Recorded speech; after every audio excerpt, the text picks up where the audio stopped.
La confrontation brutale avec la réalité externe. Le projet fait face à une attaque réglementaire majeure qui contraste violemment avec ses ambitions. L'avertissement chinois. Le 9 décembre, plusieurs agences de régulation chinoises ont émis un avertissement officiel qualifiant le P-Network de monnaie fictive et l'accusant d'être un système de marketing pyramidal manquant de transparence. Une ligne rouge. Cette qualification de marketing pyramidal est décrite comme une déclaration de guerre et une ligne rouge tracée par Pékin. Conséquences immédiates. Cela rend le projet radioactivement toxique pour les marchés institutionnels. Aucune plateforme d'échange sérieuse ne prendra le risque de lister un actif qualifié d'arnaque par la Chine. Impact financier. On note une chute de plus de 6% du prix de l'IOU de Pi sur les marchés non officiels en une semaine, accompagnée d'une vague de panique et de ventes émotionnelles chez les utilisateurs. L'avancée technique en coulisses. Malgré la tempête extérieure, le développement interne envoie des signaux très positifs aux fidèles du projet. Le signal attendu, une notification Pi Earned Coming Soon, gain de Pi à venir, est apparue, s'adressant spécifiquement aux validateurs KYC. Vers l'Open Mainnet.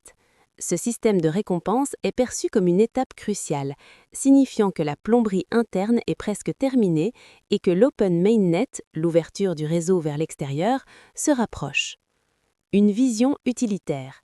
L'équipe, notamment le docteur Chen Diaofan, travaille à donner une utilité réelle au Pi pour éviter la pure spéculation.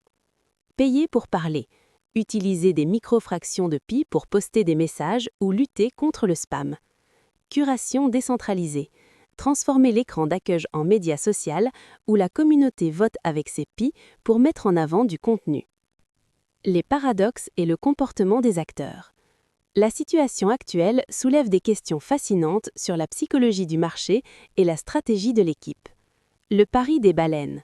Alors que les petits porteurs vendent par peur, de très gros investisseurs, les baleines, profitent du chaos pour acheter, pariant sur la solidité des fondamentaux du projet à long terme.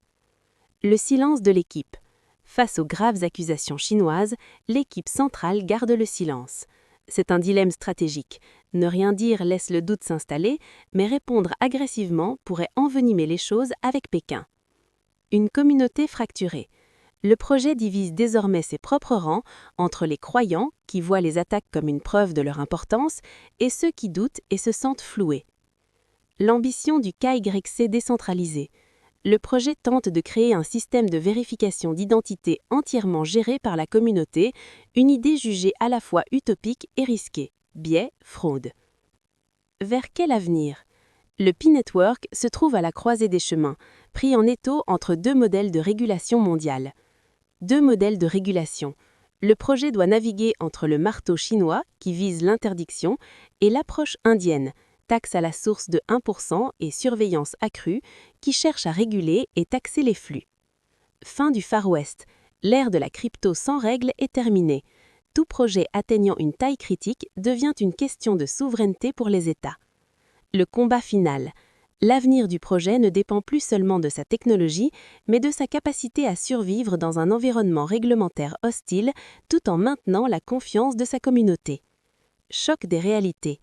La question ultime est de savoir laquelle des deux réalités l'emportera. La construction interne patiente et décentralisée ou la pression externe des institutions mondiales. Rester jusqu'à la fin de la vidéo, c'est découvrir l'essentiel. C'est là que se cache le message qui change tout, le moment où tu comprends pourquoi tu as regardé. Ne pars pas, chaque seconde compte, et la dernière peut transformer ta vision entière avant d'avoir vu la conclusion, car c'est souvent elle qui te donne envie de revenir. Bonjour et bienvenue. Aujourd'hui, on plonge dans un sujet vraiment paradoxal, le P-Network. Bonjour. Les sources qu'on a épluchées nous dressent le portrait d'un projet, on peut le dire, à deux visages. Complètement. D'un côté, il y a une ferveur quasi religieuse chez des millions de participants, les pionniers, qui voient des signes très concrets que leur patience va enfin payer. Et de l'autre, un mur d'hostilité qui se dresse. Oui, avec en première ligne un acteur de taille, la Chine. Elle vient de porter un coup qui s'annonce très dur. On va donc essayer de démêler tout ça pour y voir plus clair. C'est exactement ça. C'est un choc entre deux réalités. Une réalité interne, pleine de promesses, où l'équipe de développement pose, on dirait, les dernières pierres de son édifice. Et une réalité externe. De plus en plus brutale, oui. Les régulateurs commencent à perdre patience. Ce qui est fascinant, c'est que ces deux mondes évoluent en parallèle en ce moment même. Et la question, c'est de savoir lequel va absorber l'autre. Le projet est vraiment à la croisée des chemins. D'accord. Alors, malgré cette tension, commençons par ce qui alimente l'optimisme. Cet optimisme incroyable à l'intérieur de la communauté. Oui, J'ai vu passer cette note qui a mis le feu aux poudres sur le tableau de bord de certains utilisateurs. Pie earned coming soon. gain de paille à venir. Voilà. Ça peut paraître anodin, mais pour les initiés, c'est un signe énorme. C'est une déflagration parce que ça s'adresse à un groupe très spécifique, les validateurs KYC. D'accord. Il faut comprendre leur rôle. Ce sont des volontaires de la communauté, des pare-feux humains qui passent leur temps à vérifier les documents d'identité des nouveaux membres. Pour s'assurer qu'il n'y a pas de faux comptes, ce genre de choses. Exactement. C'est un travail de l'ombre, bénévole jusqu'à présent, mais qui est absolument vital pour la crédibilité du réseau. Donc ce message, au fond, c'est la promesse d'un salaire pour un travail qui a déjà été accompli. Précisément. C'est la lumière au bout du tunnel pour eux. Mais il y a un enjeu bien plus grand derrière ça. Bah oui. Techniquement, mettre en place ce système de récompense, c'est l'une des toutes dernières étapes avant de pouvoir envisager ce que tout le monde attend, l'Open Mainnet. Le réseau principal ouvert. C'est le fameux Graal pour les pionniers. C'est ça. Rappelons juste ce que c'est. Actuellement, le réseau est en enclose mainnet. Une sorte de... De jardin clos. Exactement. C'est l'image parfaite. On peut s'échanger des pieds à l'intérieur, mais impossible de les sortir. C'est un écosystème en vase clos. Tout à fait. L'Open Mainnet, c'est le jour où on ouvre les portes du jardin. Le PI pourrait alors être listé sur des plateformes d'échange comme Binance ou Coinbase et acquérir une valeur marchande publique réelle. Donc cette annonce sur les récompenses, c'est le signal que la plomberie interne est quasiment terminée. C'est le signal. Mais, et c'est un grand mais, est-ce qu'on ne met pas un peu la charrue avant les bœufs? Annoncer des récompenses, c'est bien, mais si pour une raison ou une autre, l'Open Mainnet n'arrive jamais, Ces pics gagnés ne vaudront rien en dehors de leur jardin clos. voilà. C'est encore et toujours un pari sur la confiance. C'est vrai, mais pour une communauté qui attend depuis des années ce genre de signal technique, c'est peut-être plus important qu'une grande déclaration. Ça montre que ça avance en coulisses. Oui, c'est un signe tangible. Et au-delà de la technique, les sources parlent beaucoup de la vision de l'équipe, notamment de la cofondatrice, le Dr Chen Diaofan. Elle veut créer de l'utilité pour que le PI ne soit pas qu'un objet de spéculation. Oui, et ces idées sont assez concrètes. La première brique, c'est d'améliorer l'application de messagerie, PiChats. D'accord. L'idée serait d'utiliser des microfractions de pi pour poster un message dans certains canaux ou pour lutter contre le spam. On paye un tout petit peu pour avoir le droit à la parole, ce qui, en théorie, élève la qualité des échanges. Payer pour parler. J'avoue que ça me fait un peu tiquer. Ça ne risque pas de créer une barrière à l'entrée, même si c'est une petite somme. C'est une excellente question, et c'est tout le débat. L'idée d'un réseau social, n'est-ce pas d'être la plus ouverte possible? Leur pari, c'est que le coût est si faible qu'il ne décourage que les robots et les spammers, pas les vrais humains. La deuxième idée va dans le même sens, transformer l'écran d'accueil de l'application en une sorte de média social rare. C'est-à-dire? Au lieu d'avoir seulement les annonces de l'équipe, on l'ouvrirait à des créateurs de contenu de la communauté. Et pour décider quel contenu est mis en avant, la communauté utiliserait ses PI pour voter. C'est une vision séduisante, celle d'un réseau social sans algorithme opaque, où la communauté est sa propre curatrice. Mais on a déjà vu des projets tenter de révolutionner les réseaux sociaux avec des jetons, et ça finit souvent en usine à gaz. Ouais, au pire. Ou pire, en plébiscite pour les plus riches, en jetons, les fameuses baleines. Qu'est-ce qui pourrait faire que l'approche de Pi soit différente? Le risque est absolument réel. La seule défense potentielle de Pi, c'est sa distribution, qui se veut très large. Avec des dizaines de millions d'utilisateurs qui ont miné de petites quantités, on peut espérer que le pouvoir de vote soit plus réparti. Que dans un projet où quelques investisseurs ont acheté 80% des jetons au lancement. Précisément. Mais ça reste une expérience. Personne n'a encore vraiment réussi à créer un média social décentralisé et de qualité à grande échelle. Et ce qui m'a vraiment interpellé dans leur vision, c'est cette troisième idée, une solution de KIC, la vérification d'identité. Décentralisée Oui, et développée par la communauté elle-même. Ça semble presque utopique. Comment est-ce que ça pourrait fonctionner concrètement sans devenir un chaos? c'est l'idée la plus ambitieuse et la plus risquée de toutes. Le système actuel repose sur une solution tierce et sur les validateurs dont on parlait. D'accord. Un KXC communautaire signifierait créer un protocole où les membres se valident les uns les autres, peut-être via un système de réputation ou de caution en pi. L'avantage serait un coût quasi nul et une accessibilité mondiale. Et le risque? Le risque, évidemment, est immense. Le contrôle qualité, les biais culturels, le potentiel de collusion ou de fraude. C'est un projet de recherche à part entière. Mais ça montre bien leur philosophie. Tout construire de l'intérieur, par et pour la communauté. Et c'est là que le bas blesse, non? Ah, Parce que pendant que la communauté rêve de construire ce monde idéal de l'intérieur, le monde extérieur, lui, sort les griffes. Et un marteau vient de tomber, très lourdement. Parlons du choc venu de Chine. oui, on change complètement d'ambiance. Là, le 9 décembre, un avertissement officiel a été émis par plusieurs agences de régulation chinoises. D'accord. Et les mots utilisés ne sont pas choisis au hasard. Une de nos sources les cite précisément. Le Pi Network est qualifié de monnaie fictive, Fictive? utilisée dans un système de marketing pyramidal manquant de transparence. Marketing pyramidal. C'est l'accusation ultime dans cet univers. C'est une déclaration de guerre, en fait. C'est ça. L'impact a été immédiat, je suppose? Immédiat et violent. Une source note une chute du prix de l'IOU de paille, une sorte de promesse de paille qui s'échange sur des marchés non officiels, de plus de 6% en une semaine. Ce n'est pas bien. Mais le chiffre est presque anecdotique. Ce qui est grave, c'est la vague de panique que ça a déclenchée chez de nombreux utilisateurs, provoquant des ventes émotionnelles. Surtout, il faut comprendre le poids d'une telle déclaration. Ce n'est pas juste un article de blog négatif. Pas du tout. C'est une ligne rouge tracée par l'un des gouvernements les plus puissants du monde.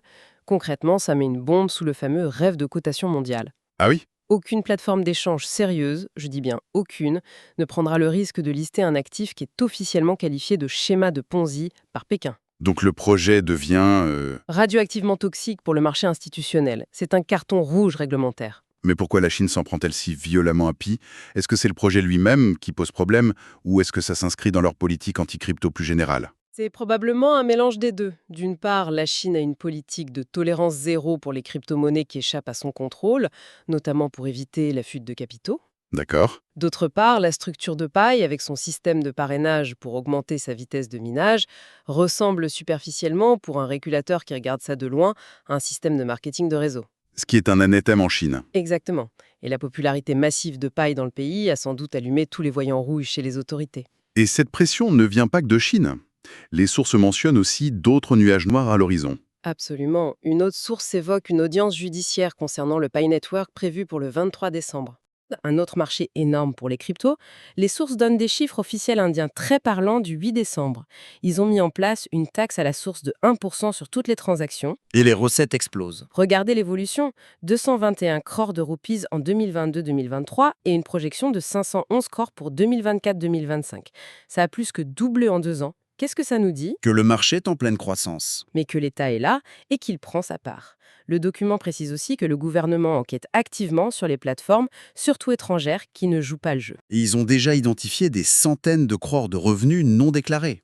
Voilà, on a donc 2 modèles de régulation qui se dessinent, D'un côté, le marteau chinois, qui vise l'interdiction pure et simple. et de l'autre, l'étau indien, qui consiste à taxer et à surveiller étroitement. Dans les 2 cas, ce n'est pas une bonne nouvelle pour un projet comme Pi qui se veut mondial et sans frontières. L'ère du Far West de la crypto est terminée. Elle est bien terminée, oui.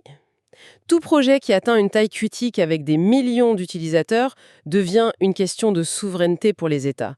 Pi Network est simplement le dernier en date à se retrouver dans leur ligne de mire. Il est devenu trop gros pour être ignoré. Exactement. A une conséquence très concrète, très humaine. Elle est en train de déchirer la communauté de l'intérieur.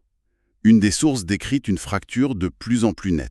Oui, on voit émerger 2 camps presque irréconciliables. D'un côté, il y a les croyants, les fidèles de la première heure. Pour eux, ces attaques sont une preuve. Oui, la preuve que le projet est une menace pour l'ordre établi et qu'ils sont donc sur la bonne voie. Ils serrent les rangs. Et de l'autre côté, Ceux qui commencent à douter, qui se sentent floués, qui se demandent si les critiques n'ont pas raison et si tout ça n'est pas qu'une immense arnaque qui a trop duré. L'ambiance sur les réseaux sociaux est devenue électrique. face à ça, la stratégie de l'équipe centrale semble être le silence. Est-ce que c'est tenable? Quand on est accusé d'être une pyramide de Ponzi par la Chine, Ne pas répondre, c'est presque un aveu, non? C'est un dilemme stratégique terrible pour eux. Le silence est assourdissant. S'ils ne répondent pas de manière claire, transparente, en démontant point par point les accusations, le doute risque de s'installer durablement. Et le doute pour un projet qui repose sur la confiance? C'est un poison lent. Mais d'un autre côté, que peuvent-ils dire? Une réponse agressive pourrait envenimer les choses avec Pékin. C'est une position très inconfortable. Et pendant que les petits porteurs paniquent et que la communauté se divise, il se passe un phénomène fascinant en coulisses. Ah oui? Et les sources nous disent que les baleines, les très gros investisseurs, profitent du chaos pour acheter. C'est fou, non? C'est le paradoxe classique des marchés? Alors que tout le monde vend par peur, d'autres sortent leur carnet de chèques. Qu'est-ce qu'ils voient que les autres ne voient pas? D'accord. Soit ils estiment que cette crise réglementaire n'est que du FUD, Fear, Uncertainty, Doubt, et que ça finira par se tasser, soit, et c'est plus probable, ils parient que les fondamentaux internes du projet, La taille de la communauté, l'écosystème d'application? exactement, que tout ça est si solide que ça finira par l'emporter sur le long terme, même si le chemin est semé d'embûches réglementaires. C'est un jeu de patience et de nerfs que les petits porteurs n'ont souvent pas les moyens de jouer. Ce qui nous laisse avec deux narratifs complètement opposés. D'un côté, on a cette feuille de route interne qui continue d'avancer, émaner les récompenses, la préparation de l'open mainnet, l'écosystème. C'est le récit de la construction, de la promesse. Et de l'autre, on a le récit externe de l'hostilité. L'accusation de pyramide par une puissance mondiale, la pression réglementaire, l'incertitude juridique. C'est le récit de la méfiance, du risque maximal. Et aujourd'hui, un pionnier est littéralement pris en tenaille entre ces deux histoires. La question qui tue est donc de savoir laquelle de ces deux histoires va définir l'avenir du projet. Est-ce que la forteresse interne est assez solide pour résister aux coups de boutoir de l'extérieur? Le projet P-Network est, sans l'ombre d'un doute, à un tournant de son histoire. Son succès ne dépend plus seulement de sa capacité à livrer sa technologie, ça devient presque un détail. La vraie bataille est ailleurs. La vraie bataille, maintenant, se joue sur deux fronts. Sa capacité à naviguer dans cet océan réglementaire de plus en plus hostile et, peut-être plus important encore, sa capacité à maintenir en vie la flamme et la confiance d'une communauté qui est en train de se fracturer. La communication de l'équipe va être cruciale. Absolument crucial dans les semaines à venir. C'est une conclusion très claire. Pour la pensée finale à méditer, ce qui me frappe le plus, c'est de voir ces deux réalités qui évoluent comme dans deux dimensions parallèles. Oui. Il y a la réalité interne, celle de millions de gens qui croient construire une nouvelle forme d'économie numérique, patiente, décentralisée. Et puis, il y a la réalité externe, celle du monde dans lequel on vit, où les institutions, les États, les régulateurs voient ce projet avec une suspicion immense. C'est un choc des mondes. Finalement, la vraie question n'est peut-être plus de savoir combien vaudra un paille en dollars, mais de se demander laquelle de ces deux réalités finira par s'imposer à l'autre.